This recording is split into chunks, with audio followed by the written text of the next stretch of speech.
দিনের বেলায় নাজিল হয়েছে না রাত্রি বেলায় নাজিল হয়েছে? পারবে কোন উত্তর দিতে? চলুন। ইন্না আনজালনাহু ফি লাইলাতিল কদর।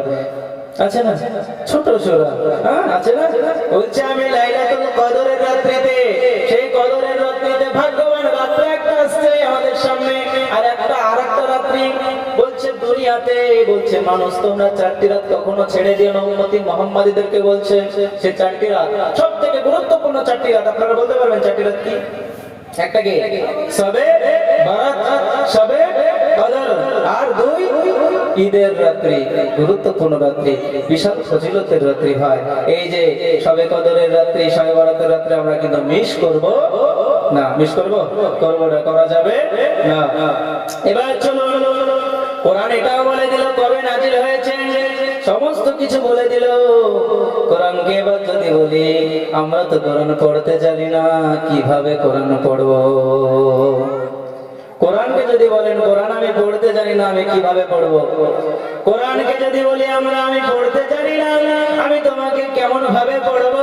কোরআন উত্তর দিয়ে দেবে, উত্তর দিতে পারবে না। উত্তর দিয়ে দেবে কি বলবে? ওয়ারাতিলিল কুরআন তারতিলা। আল্লাহু আকবার। ভাবুন, কোরআন বলছে আমাকে তারতিলের সাথে পড়বে, তারতিলের সাথে পড়বে। কোরআন পড়ার নিয়ম আছে, সেইভাবে যদি না পড়ো অন্যরকম হয়ে যাবে। ইমাম সাহেবরা জানে, আপনারা বুঝতে পারবেন না। কোরআন পড়ার ভিতরে গলত আছে। যেমন আমাদের আল্লাহু আকবার বলি না, আল্লাহু আকবার মধ্যে তিনটা কায়দা আছে এমন যেটা আমরা জানি না। আল্লাহু আকবার বলে বলে কিন্তু গেল আমার, বুঝতে পেরেছেন? আপনারা বুঝতে পারবেন না, ঠিক আছে? আপনাদেরকে তাহলে কারি পড়ানো লাগবে, বুঝতে পেরেছেন? তো এইরকম কিছু কিছু জায়গায় বেশি বেশি টান ওয়ান মেরে দিলে আমার সুন্দর লাগলে হবে না, কিন্তু তখন মানে মতলব চেঞ্জ হয়ে যাবে, নামাজটা ফোত হয়ে যাবে, বুঝতে পেরেছেন? তাই বলি আমাদেরকে বিশেষ করে ইমাম সাহেব যারা থাকবে তাদের কাছে আপনারা যদি যান, কোনো ইমাম সাহেব বলবে না যে কি না আপনাকে পড়াবো না।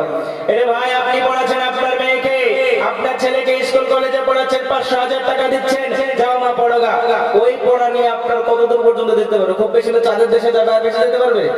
খুব বেশি হলে কতদূর যেতে পারবে গো?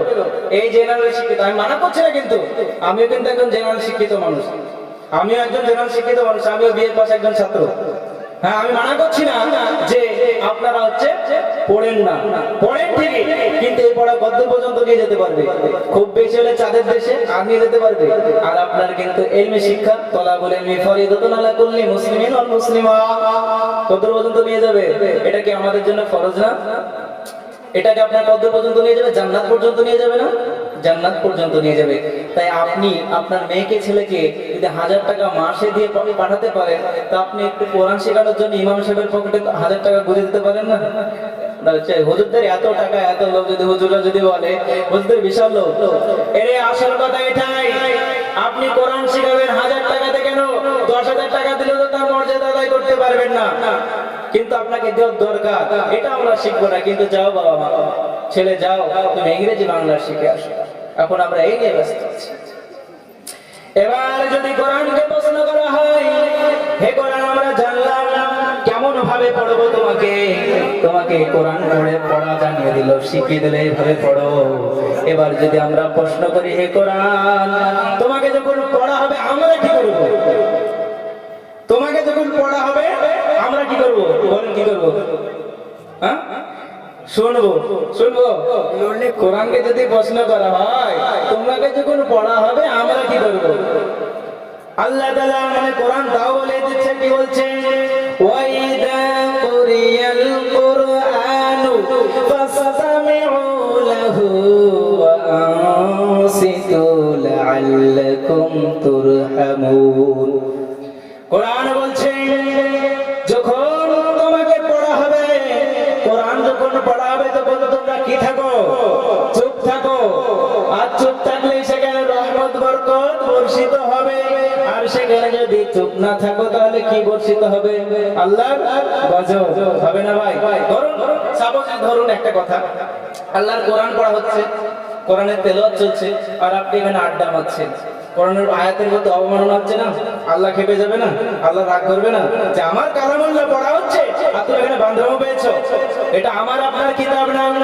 আল্লাহ বলছে খবরদার, যখন কোরআনুল কারীমকে তেলাওয়াত করা হবে তখন তোমরা মনোযোগ সহকারে শুনতে থাকো। যদি বা না শুনতে চুপ থাকো তাহলে খবর খারাপ আছে। বুঝতে পেরেছেন? আর কোরআনকে প্রশ্ন করা হবে তুমি দুনিয়াতে কি কারণে এসেছো? তুমি তো না আসলে হতো, হতো না? না আসলে হতো। লিতুখরিজান নাসা ইলা জুনুমাতি ইলা নূর। বলছে আমি দুনিয়াটা ছিল অন্ধকারে কারাচ্ছন্ন, এই দুনিয়াটাকে আলোকিত করার জন্য আমি এসেছি। কি বলছে কোরআন? বলছে আমি দুনিয়াটাকে আলোকিত করার জন্য এসেছি।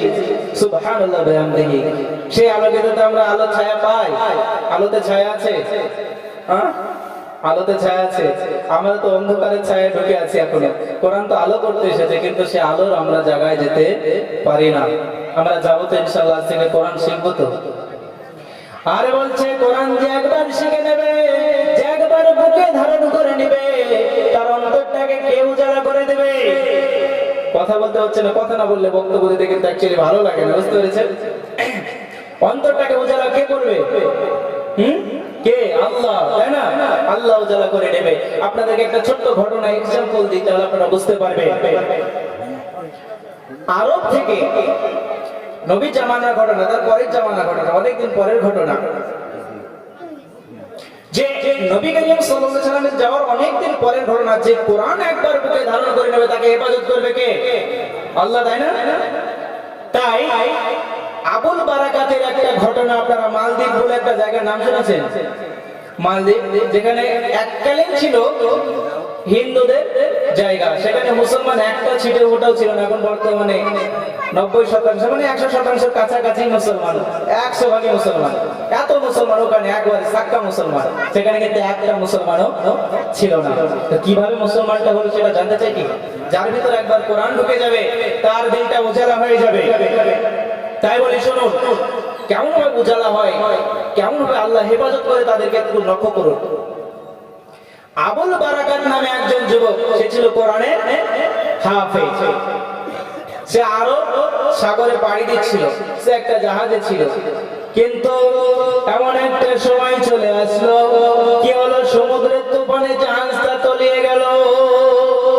সে আবুল বারাকাত, সে একজন হাফেজ ছিল, কিন্তু সে কান্নাকাটি করতে লেগেছে, আয় রব্বুল আলামিন, তুমি যদি আমার মৃত্যু, এই জাহাজ ডুবে আমার যদি মৃত্যু তুমি এনে দাও, অবশ্যই আমার মৃত্যু হয়ে যাবে।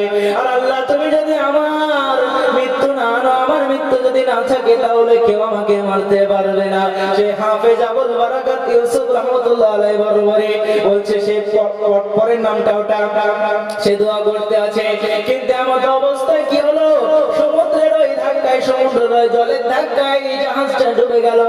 কিন্তু হাফেজ বারাকাত কি হলো, একটা কাঠের উপর ভেসে ভেসে ভেসে ভেসে ভেসে ভেসে চলে আসলো। সেই জায়গাটার নাম হচ্ছে কি, মালদ্বীপ নামক একটা জায়গায় চলে আসলো।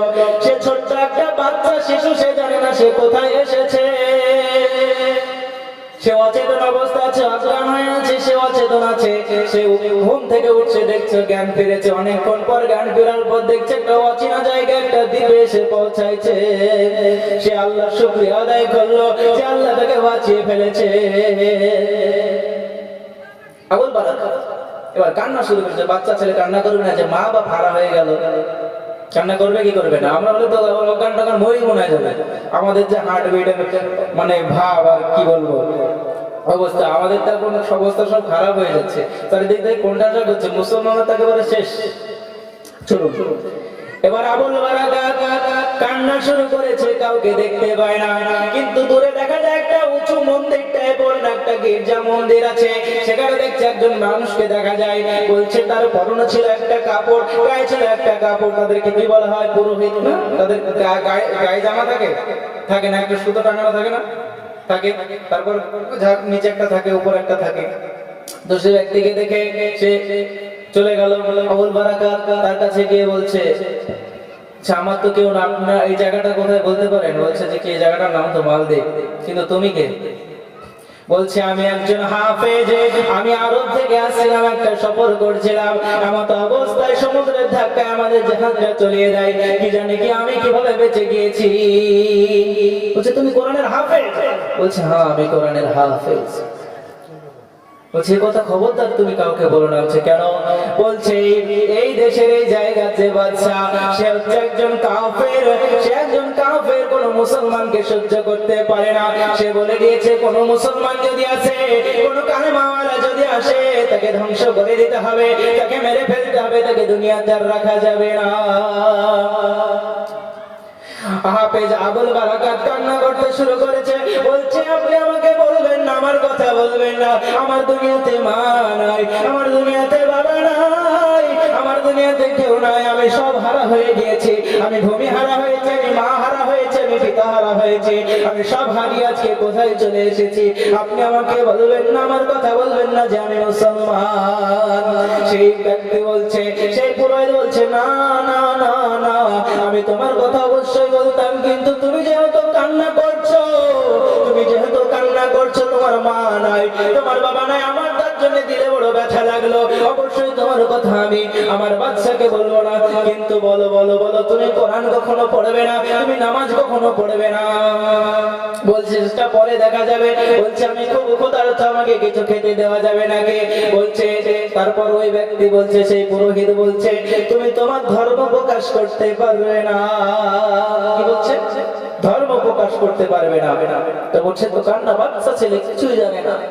তখন বলছে ঠিক আছে মেনে নিলাম, কিন্তু আমি খাবো কোথায়, থাকবো কোথায়? তখন হাফেজ আবুল বারাকাতকে বলল হ্যাঁ তোমার থাকার ব্যবস্থা আমি করে দেব। বলছে কোথায়?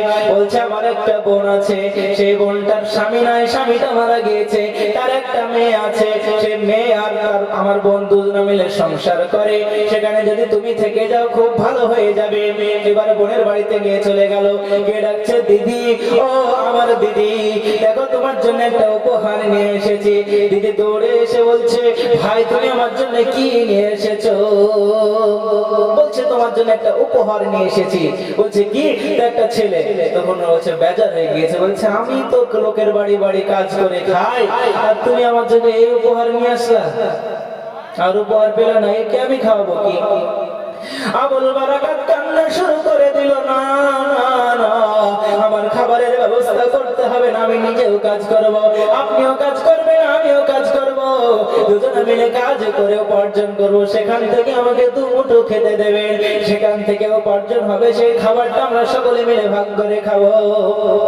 সেই মেয়েটা বলছে ঠিক আছে বাবা, তোমার যেহেতু মা বাবা কেউ নাই, আমাকে তুমি মা বলে ডেকো, আমাকে তুমি মা বলে ডাকলে আমি শান্তি পাবো। আমারও ছেলে নাই, তোমারও মা নাই, তুমি আজ থেকে আমাকে মা বলে ডাকবে। আবুল বারাকাত তাই শুরু করে দিল, তাকে মা বলে ডাকতো। আর সে বনে জঙ্গলে লাকড়ি মানে খড়ি কাটা শুরু করে দিত, সেটা বাজারে বিক্রি করতো, আর তারা উপার্জন করে তা খেত, তারা উপার্জন করতো আর খেত। একদিন কি হলো? একদিন দেখছে বুড়ি মহিলা হঠাৎ কান্না শুরু করেছে, আরে আমার কি হবে, আমার মেয়ের কি হবে, আমার কি হবে, এখন কি নিয়ে থাকবো, আমি কোথায় যাব, কি করবো, আমি কিছু ঠিক পাচ্ছি না। বুড়ি মহিলাটা কান্না শুরু করে দিয়েছে। আবুল বারাকাত যেমন অবস্থায় চলে এসে বলছে বুড়ি মা, ও বুড়ি মা, আপনি এর আগে কখনো কান্না করেননি, আজ কেন কান্না করছে? বুড়িমা বলছে বাবা তুমি জানো না, এই মালদ্বীপে একটা বড় মন্দির আছে, যে মন্দিরে বছরে একটা করে মেয়ে লাগে। কি বলছে? এই মালদ্বীপে একটা মন্দির আছে, একটা মন্দির আছে, যে মন্দিরে একটা করে নারী লাগে, এই একটা করে নারী লাগবে, বছরে একটা নারী দিতে হবে। আর একটা সমুদ্র থেকে দৈত্য আসবে, দৈত্য এসে তাকে ধ্বংস করে যাবে, তাকে ভোগ করে চলে যাবে। যদি সে নারী না পায়, মালদ্বীপকে সে ধ্বংস করে দেবে। এবার আবুল বারাকাত বলছে ঠিক আছে বুড়িমা, চিন্তা করার দরকার নাই, আপনার মেয়ের পালি পড়েছে, তো আপনার মেয়েকে যেতে হবে না, বরঞ্চ আমাকে আপনি মেয়ে সেজে, বউ সেজে সেখানে পাঠিয়ে দিন। তখন বুড়িমা বলছে না না না, তুমি একজন ছেলে মানুষ, তোমাকে চিনে নেবে। আবুল বারাকাত বলছে আমাকে চিনতে পারবে না, কারণ আমি এখনো বয়স অল্প, আমার দাড়িও গজায়নি, আমার গোপটা এখনো ঠিকঠাক বাড়ায়নি, আমি একটা বাচ্চা ছেলে মাত্র, আমাকে যদি শাড়ি পরিয়ে দেয় আমাকে কেউ চিনতে পারবে না। বুড়িমাকে কাকুতি মিনতি করতে লেগেছে, বুড়িমা আপনি দয়া করে আমাকে বউ সাজিয়ে দিন, আমাকে সেই মালদ্বীপে পাঠিয়ে দিন, আমি সেখানে যাব এবং দেখব। তখন বলছে না না না, তোমাকে আমি যেতে দেব না। বুড়ি মহিলাকে তখন বলছে বুড়িমা আপনি জানেন না আপনার ধর্মের অনুসারী আমি না, কিন্তু আমি কিন্তু ইসলাম ধর্মের অনুসারী, যার বুকে কোরআন আছে সে সব জায়গায় বেঁচে ফিরে আসতে পারবে। আল্লাহ বলেছে যার বুকে কোরআন আছে তাকে আমি নিজেই হেফাজত করব। বলেন না? বলেছে। আবুল বারাকাত কাকুতি মিনতি করতে লেগেছে। ওইদিকে বুড়ি মহিলার মেয়েটা তো মনে মনে খুবই খুশি, আমি বেঁচে গেলেই ভালো হয়ে যাবে, বেঁচে গেলেই তো ভালো, তাই না? লোকে মরছে মরুক, নিজে বাঁচলে বাপের নাম, নিজে বাঁচলে বাপের নাম। এবার বুড়ি মা কি করলো? ঠিক আছে, কাকুতি মিনতি যখন করলো, সেই আবুল বারাকাত, হাফেজ আবুল বারাকাতকে সাজিয়ে দেওয়া হলো, বধূ সেজে একেবারে বধূর বেশে সাজিয়ে দেওয়া হলো সুন্দরভাবে। এবার রাজ দরবার থেকে লোক চলে এসেছে। কি করেছে? লোক চলে এসেছে যে বধূকে নিয়ে যাবে, চেক আপ করবে, কিন্তু তাদের একটা নিয়ম আছে, দুই জায়গায় চেক আপ হবে, সে আসলে মেয়ে কিনা, সে আসলে সত্যি কিনা। দুইজন এসেছে, দুইজন পুলিশ নিয়ে চলে এসেছে, তাকে চেক করবে। এবার মেয়েকে সাজিয়ে টাজিয়ে রেখেছে, এবার দুইজন পুলিশ চলে এসেছে, তাদের দুজনকে চেক করা হবে, তারা দুজনে মিলে চেক করবে। এবার একজন পুলিশ আরেকজন পুলিশকে বলছে কি রে, আমার জামানায় আমার জীবনে তো অনেক মেয়েকে ধরলাম, ধরে নিয়ে গেলাম, সেখান থেকে মৃত্যু লাশ নিয়ে আসলাম, কত মেয়ে চলে গেল দুনিয়া থেকে, এই দেশ থেকে চলে গেল, কত মেয়ে বিদায় হয়ে গেল, কিন্তু এইরকম মেয়ে আমরা কখনো দেখিনি। তখন আর একজন বলছে কি ভাই, কেন কেন কেন কেন কি কথা বলো? বলছে আমি যতটা মেয়েকে দেখেছি তারা কান্নায় চিৎকার করেছে, লাফালাফি করেছে, কারণ তারা জানে সেই মালদ্বীপের সেই মন্দিরে গেলে তাকে আর ফিরে আসতে হবে না, তাকে আর ফিরে আসা যাবে না, তার লাশ আসবে, তাকে মৃত্যুবরণ করতে হবে। আপনাকে আমাকে যদি বলে আর 2 ঘন্টা পর মৃত্যু হবে, আপনাকে আমাকে যদি বলে আর 1 দিন পর মৃত্যু হবে, তার কি ঘুম আসবে নাকি? সে কি কান্নাই করবে না? কান্না করবে না? কান্না করবে না, চিৎকার করবে, কাটা কবুতরের মতো লাফালাফি করবে। সেই মহিলাটা কাটা কবুতরের মতো লাফালাফি করবে। হাজারো মেয়েকে আমি উড়িয়ে দিলাম, হাজারো মেয়েকে নিয়ে গেলাম, কিন্তু কোন মেয়ে এরকম দেখিনি যে কান্না করেনি। সকল মেয়ে কান্না করেছে, তাদেরকে টেনে হেঁচে নিয়ে আসতে হয়েছে, কিন্তু এই মহিলা বা কেমন মহিলা, সে কান্না করে না। এক পুরুষ বলে যে কি এক ব্যক্তি মানে যে দুজন এসেছে পরীক্ষা করার জন্য, তার একজন আরেকজনকে বলে না না না ভাই না, একে চেক করা যাবে না, কারণ এ খুব ভদ্র মহিলা। যারা দেখবেন ভদ্র হয় তাদের একটু সম্মান আছে না?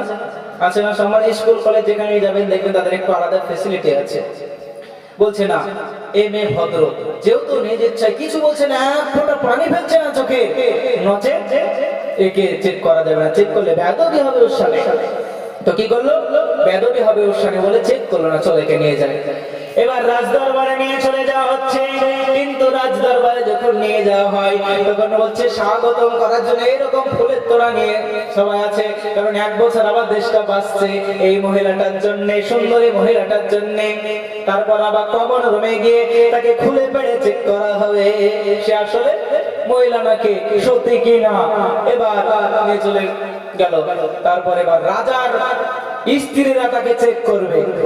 এবার চেক করতে যাবে তো দেখছি কোনো কান্না নাই, কিন্তু অন্যান্য মহিলাদেরকে টানতে টানতে হাজরা টান মেরে আনতে হয়, কিন্তু এই মহিলা স্বেচ্ছায় আগে আগে আসছে। তার বুকে কোরআন আছে না? তার সাহস আছে না? সাহস আছে। এবার ও তো জানে না, ওরা তো জানে না যে হাফেজ মানুষ, হাফেজ আবুল বারাকাত এবার চলে যাচ্ছে। তখন রাজার স্ত্রীরা বলছে জাহাপানা, এর আগে কত মহিলাকে আমরা দেখেছি, কত মহিলাকে আমরা উলঙ্গ করেছি, কোন মহিলাকে দেখিনি যে তারা কান্না করেনি, কিন্তু এই মহিলা দেখছি কান্না করছে না। নচে থেকে চেক করলে ক্ষতি হয়ে যেতে পারে, চেক করা আমাদের উচিত হবে না, নচে চেক বিনা পাঠিয়ে দিই, চেক করা বাদে পাঠিয়ে দাও। তাই কোথায়? মালদ্বীপে সেই মন্দিরে। মালদ্বীপে সেই মন্দিরে সেই মেয়েকে বলে দেওয়া হয়েছে যে রাত 12টার সময় সেই দৈত্য আসবে, সেই দৈত্য আসবে এবং তোমাকে ধ্বংস করে ফেলবে। এবার জানে না তো, এবার আবুল বারাকাত ওখানে নামিয়ে দেওয়া চলে গিয়েছে। ওরা দূরে থেকে দেখছে, মানে দূরে জঙ্গলে, ঘন জঙ্গলে বসে আছে। হয়তো দৈত্য না জানে ওই লোককেও তো ধ্বংস করে ফেলতে পারে, ওদের তো একটা ভয় আছে না। ও এক জায়গায় মন্দির অনেকটা দূরে, 1 কিলোমিটার 2 কিলোমিটার দূরে ধরে নাচর অপেক্ষা করছে যে কি দেখা যাক ধ্বংস হবে, তারপর সকালবেলা লাশ ভাই গাড়ি এসে গাড়িতে করে লাশ নিয়ে যাবে। কিন্তু আবুল বারাকাত কি করলো, ওখানে পৌঁছানোর পর শাড়ি টাড়ি সব খুলে ফেলে আল্লাহকে হাত তুলে দোয়া করতে লাগলো, আল্লাহ অনেক দিন যাবত হয়ে গেল তোমাকে সেজদা দিতে পারি না। আবুল বারাকাত বলছে আজকে একটা নির্জন জায়গা পেয়েছে যেখানে তোমাকে সেজদা দেব। সেই সমুদ্রের পানিতে উজু করে আবুল বারাকাত ঈশার নামাজ পড়ে নিল, ঈশার নামাজ পড়ে নিল। তার কি কোরআন দরকার কোরআন পড়ার জন্য? কোরআন দরকার নাই। আবুল বারাকাত এবার একেবারে বুঝতে পারছে, দেখে না তারাবির সময় হাফেজরা খতমে তারাবি দেয় না, ওইরকম ধরে 2 আঙ্গুল কানে পড়ে দিয়ে আবুল বারাকাত ঈশার নামাজ পড়ে দোয়া করলো, আল্লাহ যদি এবার এই দৈত্যের হাতে মৃত্যু থাকে, আমি তোমার কোরআন বুকে নিয়ে এসেছি, এই জায়গায় এক মুসলমান নাই, আল্লাহ তুমি যদি চাও এই মালদ্বীপকে তুমি মুসলমানের একটা ঘাঁটি করে দিতে পারো। আল্লাহ এই কোরআনকে আমি জানি তুমি বেইজ্জতি করবে না, যদি তুমি ইজ্জত করতে চাও, আল্লাহ তোমার কোরআনের শপথ খাচ্ছি, আল্লাহ তোমার কোরআনের শপথ, তোমার জাতের কসম, আল্লাহ যদি এই কোরআনের মান সম্মান থাকে আল্লাহ তুমি কোরআনকে উঁচু করবে, আর যদি মান সম্মান যদি না থাকে আল্লাহ তাহলে কোরআন নিজে তলিয়ে যাবে। আবুল বারাকাত এবার শুরু করে দিল কানে আঙ্গুল দিয়ে ঈশার নামাজ পড় দোয়া করে, আউযু বিল্লাহি মিনাশ শাইতানির রাজিম, বিসমিল্লাহির রহমানির রহিম, আলহামদুলিল্লাহি রাব্বিল আলামিন, আর রহমানির রহিম, মালিকি ইয়াউমিদ্দিন, ইয়্যাকা না'বুদু ওয়া ইয়্যাকা নাস্তাঈন, ইহদিনাস সিরাতাল মুস্তাকিম, সিরাতাল লাযীনা আন'আমতা আলাইহিম গায়রিল মাগদুবি আলাইহিম ওয়ালাদ-দাল্লিন। এইভাবে পড়তে পড়তাম মায়াতাসাআলুন আনিন নাবাইনাতি ওয়াল্লাযী হুম ফী মুখতালিফুন, কুল আউযু বিরাব্বিন নাস মালিকিন নাস, চলে গেল একেবারে শেষ পর্যায়ে। রাত 12টা হয়ে গেল, কি হলো, রাত 12টা হয়ে গেল, যখন রাত্রি 12টা চলে এসেছে, এবার আবুল বারাকাত কিন্তু কানে আঙ্গুল দেওয়া আছে, চোখগুলো বন্ধ আছে, আবুল বারাকাত নিজ ধ্যানে কোরআন পড়ে যাচ্ছে। এমত অবস্থায় শব্দ শুনতে পাচ্ছে, সমুদ্রের ঢেউয়ের শব্দ, বিকট আওয়াজ হচ্ছে, বিকট আওয়াজ, কিন্তু আবুল বারাকাত কানে আঙ্গুল দিয়ে কোরআন তেলাওয়াত করে যাচ্ছে, কোনো থামাথামি নাই, কোনো থামাথামি নাই, কোরআন তেলাওয়াত করছে তো করছে, ভাই কি বলবো, এমন ভাবে কোরআন তেলাওয়াত করছে, থামাথামি নাই, দিকে সমুদ্রের গর্জনা চলছে। করতে করতে আবুল বারাকাত চোখ খুলে দেখছে সকাল হয়ে গিয়েছে। আবুল বারাকাত ফজরের নামাজ পড়ে দুখানা হাত তুলে আল্লাহকে ডাকে ডেকে বলছে, আল্লাহ তুমি তোমার কোরআনকে উজ্জ্বল করেছো, আল্লাহ আমার তোমার কোরআনকে আমি এই জমিনে প্রতিষ্ঠিত করব। সকাল হয়ে গেল, এবার কোন দৈত্যের কোনো আশা নাই, ভরসা নাই, কিছু নাই, দৈত্য নাই। এবার তারা লাশ ভাই গাড়ি চলে আসছে, একেবারে সেনাপতিরা সব চলে আসছে, এবার লাশ নিয়ে যাবে, মেয়েটাকে নিয়ে যাবে। এবার এসে দেখছি লাশ টাস তো নাই, শাড়ি টাড়ি তো একদিকে করে, এদিকে দেখছি এক যুবক ছেলে বসে, জয় ভাই তুই বল কি ব্যাপার, তুই এখানে কেন? তো হচ্ছে আমি এখানে, আমাকে তো থেকে গেছে না, তোকে তো তুই যাই না, আমরা তো দেখেছি মেয়ে ছেলে, তুই তো দেখছি বেটা ছেলে, তুই তো বেটা ছেলে, তোকে তো আমরা তুই যাইনি, এরকম হলো কিভাবে? বলছে না আসলে আমি ছেলে না, আমি মেয়ে না, আসলে আমি ছেলে। এখন বাংলাদেশে একটা চলছে না, শুনেছেন? শুনেছেন ঘটনাটা? কথাটা বলে দিই তারপরে দিকে আসি। ছেলে মেয়ে নিয়ে চলছে না বাংলাদেশে একটা, আল্লাহু আকবার। জামানা তো শেষ জামানায় চলে গিয়েছে, জামানা শেষ জামানায় চলে গিয়েছে। বাংলাদেশে 7 না 8 সম্ভবত একটা ক্লাসের বই একটা মানে গল্প লিখেছে, যে গল্পটা পাঠ্য হিসেবে পড়ানো হচ্ছে ছেলেদেরকে মেয়েদেরকে। শরীফ শরীফা বলে একটা গল্প, আপনারা শুনে নিন। সেই গল্পের মূল থিম কি জানেন? মূল বিষয় কি জানেন? বাংলাদেশে ছেলেরা কি মুসলিম, 90% মানুষ নাকি মুসলিম। আল্লাহ আকবার। বাংলাদেশের মতো ফিতনার জায়গা নাই, সেখানে সমস্ত কিছু নেই, ফিতনার ফিতনা ফিতনার ফিতনা। সেখানে তো আমাদের এখানে বাক স্বাধীনতা আছে না? বাক স্বাধীনতা না, মানে কথা স্বাধীনতা নাই। বাংলাদেশে কিন্তু বাক স্বাধীনতা নাই, একটা যে কথা বলবে তাও স্বাধীনতা নাই। যদি একটা মানে প্রধানমন্ত্রীর বিরোধিতা কথা চলে যায় তাহলে তাকে ছেলে। শেখ হাসিনা তো সেদিন বলছে ওর মতো খবিশ যদি আর পৃথিবীতে থাকে, আমার মনে বলছে আর নাই, দ্বিতীয় মনে হয় পাওয়া যাবে না ওর মতো খবিশ মেয়ে। আমি বলছি গালি দেওয়া খারাপ, তবু গালি না দিয়ে পারা যায় না। কত আলেম ওলামাকে তারা বন্দী করেছে ভাবুন, তাকে খবিশ বলা চলে না তো কি? শেখ হাসিনা তারপরে আবার আমির হামজাকে ছাড়ার পর আমির হামজা একটা কথা বলেছিল, বিভিন্ন আলেম ওলামারা কথা বলেছিল, তাই বলছে যে কি অত ফটোর করো না, আবার জেলে পুড়িয়ে দেবো, তাই বলছে। রাগ হবে কি হবে না? ওর মতো ফেতনার জায়গা আছে আর? তাই বলি চলুন যে কথা বলছিলাম, এত ফেতনার জায়গা। তো বাংলাদেশে একটা যে কথা, যে শরীফ শরীফা নামের গল্পটা, মূল থিমটা আপনাদের জানার দরকার। যে গল্পটা কি? একটা ছেলে একটা মেয়ে নিয়ে কথা, গল্প থিম তো কি? আমি ধরেন ছেলে, বুঝেন কিন্তু কথাটা, আমি একজন ছেলে, ছেলে তো বিশ্বাস হচ্ছে না, আমি একজন ছেলে, ছেলে ঠিক আছে, কিন্তু গল্পের মধ্যে এরকম বলছে আমি দেখতে একেবারে অবিকল ছেলের মতো, আমার চুলও আছে, আমার দাড়ি আছে, আর গোপও আছে, কিন্তু আমি দেখতে ছেলে হলে আমার ব্রেনটা কিন্তু ছেলে নয়, মেয়ে। ব্রেনটা কি গো? মেয়ে। দেখতে ছেলে, আমার সবই ছেলে, ভেতরকার জিনিসও ছেলে, ভেতরকার জিনিসও ছেলে, কিন্তু আমার ব্রেনটা মেয়ে। মানে ও চাচ্ছে আমি মেয়ে, দেখতে ছেলে কিন্তু আমি ভিতর একেবারে মেয়ে। তো বুঝাতে চাচ্ছে আমি যেহেতু মেয়ে, বিয়ে করবো কাকে? তাহলে ছেলেকে বিয়ে করবে, তাহলে দুটো কি হয়ে গেল? সম হয়ে গেল। এবার একজন মেয়ে বলছে আমি দেখতে মেয়ে, আমার ভিতরে মেয়ে, সবকিছু মেয়ে, কিন্তু আমার ব্রেনটা হচ্ছে ছেলে। তাহলে ও যদি ছেলে, বের যদি ছেলে বিয়ে করবে মেয়েকে না, তো মেয়ে মেয়ে সম হয়ে গেল। কি সমস্যা? হ্যাঁ, এটা হচ্ছে মূল থিম। আস্তাগফিরুল্লাহ, নাউযুবিল্লাহ। বুঝতে পেরেছেন বিষয়টা কত দূর আগিয়েছে? কত বড় নেমো খারাপ ওরা হারাম করে না, আর গল্প লেখা জিনিস গুলো না। তারপর কি বলছে জানেন? এ তো হলো, তারপর বলছে আমি জন্মগ্রহণ করার পর আমার বাবা আমার মা কেন আমার নাম রাখতে যাবে? ঠেলা সামলান। বলছে আমি জন্মগ্রহণ করলাম, আমার বাবা মা কেন নাম রাখতে যাবে না? দাদাই মা নাম রাখবে কেন? বা ইমাম সাহেব নাম রাখবে কেন? সেটা আমি জন্মগ্রহণ করার পর আমার বয়স যখন বড় হবে, আমার বুদ্ধি যখন হবে, আমার নাম আমি কি দেবো সেটা আমি ভাববো। আমার নাম আমি কি দেবো আমি ভাববো, তোমরা ভাবার কে? তারপর বলছে আমি ডিসাইড করব, তোমরা ভাবার কে যে আমি ছেলে নামে? তোমরা ভাবতে যাবো কেন? অত ভাবার দরকার নাই, তোমাদের কত ডিপ্রেশন দরকার নাই, বরঞ্চ আমি জন্মগ্রহণ করার পর যতগুলো বুদ্ধি হবে তখনই বলবো আমি ছেলে না আমি মেয়ে। খেলা সামলান, কোথায় যাবেন? এই হচ্ছে বাংলাদেশ। ইন্ডিয়াতে তো বাক স্বাধীনতা আছে, সবকিছু, বাংলাদেশের কথা জানে। এখন জামানা কোথায় গেছে? তারপর এখন যে জায়গায় মন্দির উদ্বোধন করতে যে তুফান হয়ে গেল, শুনলেন খবর? শুনেছেন? বুঝতে পেরেছেন? তো এটাই হচ্ছে কথা, আমাদেরকে সঠিক পথে আসতে হবে।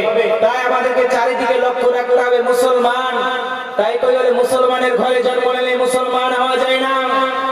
মুসলমানের ঘরে জন্ম নিলে মুসলমান হওয়া যায় না। মুসলমানের কিছু করণীয় আছে, মুসলমানের কিছু করণীয় আছে যেগুলো আমাদেরকে করতে হবে। করবো তো ইনশাআল্লাহ, ইনশাআল্লাহ। এবার চলো যে আবুল বারাকাত, এবার কি হলো আবুল বারাকাতে? এবার আবুল বারাকাতকে নিয়ে চলে গেল, বলছে না না না, তোকে রেখে যায়নি, বল তুই মেয়েটার কি করেছিস? বলছে মেয়েটার কি করেছিস? তুই হরণ করেছিস মেয়েটাকে। বলছে না না না, আমি আসলে মেয়ে ছিলাম না, আমি ছেলে ছিলাম, আমি মেয়ে সেজেছিলাম তোমাদের দেশবাসীকে বাঁচানোর জন্য। আমি একজন মুসলমান, আমি কোরআন তেলাওয়াত করেছিলাম, সেই কোরআন তেলাওয়াতের দাপটে সেই দত্ত চলে গিয়েছে, দত্ত পালিয়ে গিয়েছে। বলছে দাদা, বলছে না না না, আমরা বিশ্বাস করব না। সে রাজার কাছে তাকে ধরে নিয়ে যাওয়া হলো, রাজাকে বলছে, রাজা বিশ্বাস করে না। এবার আবুল বারাকাত বিপদে পড়ে গেল। আবুল বারাকাত বলছে ঠিক আছে, যদি বিশ্বাস না হয় সামনে বছরও তো একটা মেয়ে লাগবে কিনা? বলছে হ্যাঁ, প্রতি বছরই একটা মেয়ে লাগবে, প্রতি বছরই একটা মেয়ে লাগে। ওদিকে কিন্তু ওই মেয়েটা কিন্তু বুড়ির বাড়ি চলে গিয়েছে, বুঝতে পেরেছেন? রাতারাত বুড়ির বাড়িতে তো আছে। এবার চলো, এবার কি হলো? এবার আবুল বারাকাত বলছে রাজা মশাই, টেনশন নেওয়ার কোনো কারণ নাই, কারণ সামনে বছরে যেহেতু মহিলাকে লাগবে, একটা মেয়ে লাগবে, একটা যেহেতু মহিলা রাখবে, সেখানে আমি নিজের ছেলে হয়েই যাব, আপনারা পাহারা দিয়ে দেখবেন। আর যদি আমি পুরুষ হয়ে যদি আমি কোরআন তেলাওয়াত করে যদি দত্ত যদি না আসে, দত্তকে যদি ভাগিয়ে দিতে পারি, তাহলে আমারও একটা আবেদন আছে, আমার একটা শর্ত আছে, সেই শর্ত আপনাদেরকে মানতে হবে। আবুল বারাকাত যেহেতু এই কথাটা বলে দিল, সঙ্গে সঙ্গে রাজা মশাই বলল ঠিক আছে, তোমার কোরআন দিয়ে যদি সেই সেই দত্তকে তাড়াতে পারো, অবশ্যই অবশ্যই অবশ্যই আমি তোমার কোরআনকে মেনে নেব, তোমার ইসলামকে মেনে নেব, তোমার ধর্মকে মেনে নেব, তোমার হাতে হাত দিয়ে তওবা করে আমি মুসলমান কালেমা পড়ে মুসলমান হয়ে যাব। শুধু আমি হব না, শুধু আমি হব না, গোটা মালদ্বীপবাসী মুসলমান হয়ে যাবে। সুবহানাল্লাহ। এবার কি হলো, তারপরে বছর, একটা বছর, তারপরে বছর চলে আসলো। এবার আবুল বারাকাতের সময় চলে আসলো। আবুল বারাকাতকে আবার নিয়ে চলে যাওয়া হলো। সেই মালদ্বীপে আবুল বারাকাতকে রাখা হলো এবং পাহাড়িদাররা দেখতে আছে সে আসলে কি করে। আবুল বারাকাত সেমকে ওই রকম ওযু করে কোরআন তেলাওয়াত শুরু করে দিয়েছে, নামাজ পড়ে কোরআন তেলাওয়াত শুরু করে দিয়েছে। আবার সমুদ্রের গর্জন শুরু হয়েছে। আবুল বারাকাত কোরআন তেলাওয়াত থামায় না, এরকম কোরআন তেলাওয়াত করতে করতে সকাল হয়ে গিয়েছে, কিন্তু দত্ত আর আসে না। রাজা এবার বুঝতে পারলো, রাজা এবার বুঝতে পারলো আসলে এই কোরআন কি। এবার আবুল বারাকাতকে বুকে জড়িয়ে নিয়ে বলছে, আবুল বারাকাত আরে আয় আমার বুকে আয়, আয় তুই আমার বুকে আয়, তোকে আমি জড়িয়ে ধরি। অবশ্যই কোরআন সঠিক ধর্ম, অবশ্যই কোরআন সঠিক ধর্ম, তোদের ইসলাম ধর্মই সঠিক ধর্ম। এই ইসলামের ছায়া তলায় যদি আমরা এসে যাই আমরা বেঁচে যাব, আর ইসলামের ছায়া তলায় যদি না আসি তাহলে আমরা বাঁচতে পারবো না। সঙ্গে সঙ্গে আবুল বারাকাতের হাতে হাত দিয়ে গোটা মালদ্বীপবাসী মুসলমান হয়ে গেল। সুবহানাল্লাহ। বুঝতে পেরেছে? তাহলে আর আল্লাহ তাআলা বলছেন যে যদি কোরআনের আইন মেনে নাও, যদি ইসলাম ধর্ম মেনে নাও, যদি আমার হুকুম আহকামকে মেনে চলো, তাহলে তোমাদের জন্য জান্নাত। আল্লাহ বলছেন ইন্নাল্লাযীনা আমানু ওয়া আমিলুস সালিহাতি লাহুম জান্নাতুন তাজরি মিন তাহতিহাল আনহার। আল্লাহ কি বলছে, ও বান্দারা যদি আমার হুকুম এবং আহকামকে মানো, ওই ইমানদার বান্দারা যদি আমার হুকুম এবং আহকামকে মানো, তাহলে তোমরা জান্নাতে, আর সেই জান্নাতের তলদেশ দিয়ে প্রবাহিত হবে নহর সমাহিত। সুবহানাল্লাহ। কি বলছে? জি কি বলছে? যদি আমার হুকুম এবং আহকামকে মানো তাহলে তোমাদের জন্য জান্নাত, আর জান্নাতের তলদেশ দিয়ে প্রবাহিত হবে নহর। নহর প্রবাহিত হবে না, নহর কি?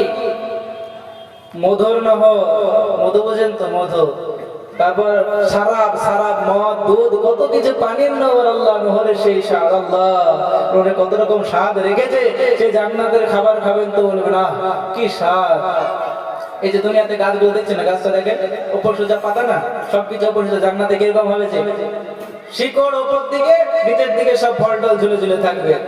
একটা কিতাবে লেখা বলছে যে জান্নাতীরা কত দুর্বল হবে, জান্নাতীরা কত দুর্বল হবে, জান্নাতীরা দুর্বল হবে। মানুষরা কত দুর্বল, মানুষরা তো অ্যাকচুয়ালি দুর্বল। দুর্বল না মানুষরা? মানুষের মধ্যে দুর্বল জিনিস আছে, কিন্তু মানুষরা বুদ্ধিমান। কিন্তু মানুষরা বুদ্ধিমান। দুর্বল কি কারণে বললাম দেখুন, মায়েরা গর্ভবতী হয় তখন থেকে মাদের সেবা করতে হয়, তোমরা হাসপাতালে নিয়ে যেতে হয়, দাইমার কাছে নিয়ে যেতে খালাস করার জন্য। তারপর একটা বাচ্চা জন্মগ্রহণ করে, তারপর তাকে 2.5 বছর 1.5 বছর ধরে দুধ খাওয়াও, তারপর এই ধরে ধরে নিয়ে বেড়াও, তারপর হাঁটতে শিখাও, এই হাঁটতে শিখাও, বসতে শিখাও, হাঁটতে শিখাও, করতে করতে চলে গেল, তাকে লেখাপড়া শিখাও, হ্যান ত্যান শিখাও, শিখাতে শিখাতে জীবনটা শেষ হয়ে গেল।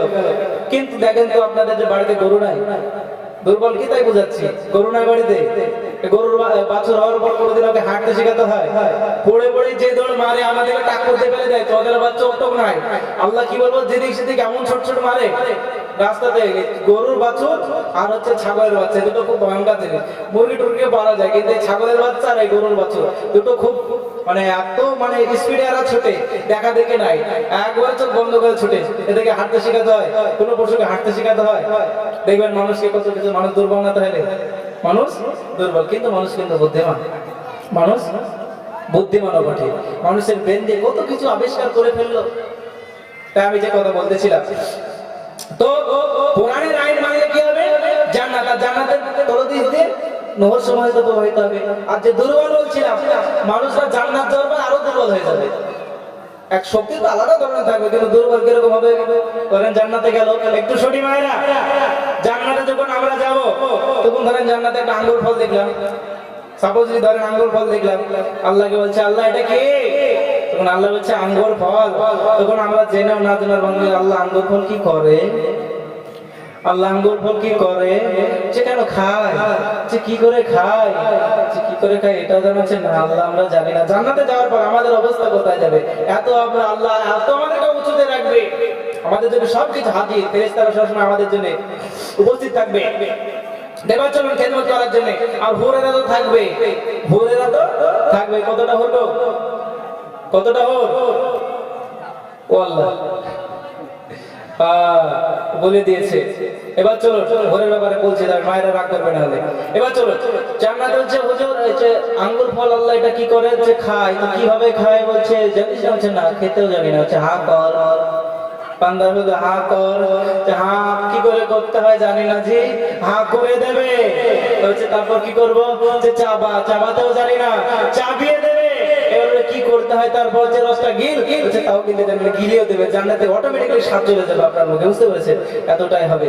আর আল্লাহ ভোর নিয়ে কি মজা, আর মায়েরা তো ভাবছে যে আল্লাহ ভোর যখন দেবে, এরকম অনেক মায়েরা প্রশ্ন করে যে কে আমার স্বামী তো জান্নাতে তো এই ইবাদত করছে, ভোর নিয়ে তো থাকবে, আমাকে তো ভুলেই যাবে। মায়েরা শুনেন, হুরেদের মধ্যে কিন্তু আপনি আবার সর্দার হয়ে যাবেন, হুরেদের মধ্যে আপনি সর্দার হয়ে যাবেন, কিন্তু আপনি যদি এই পর্দার বেখারাপে যদি টাপ্পা দিয়ে বাড়েন এদিক ওদিকে, আপনার স্বামী ধরেন হচ্ছে যে কি বাস নামাজ সব পড়ছে, আর আপনি স্বামীর কথা মানছেন না। মেয়েদের 3টি কাজ করলে জান্নাত সোজা। কয়টি কাজ বললাম? 3টি কাজ করবো তো ইনশাআল্লাহ। ভাইরা শুনতে পাচ্ছেন তো?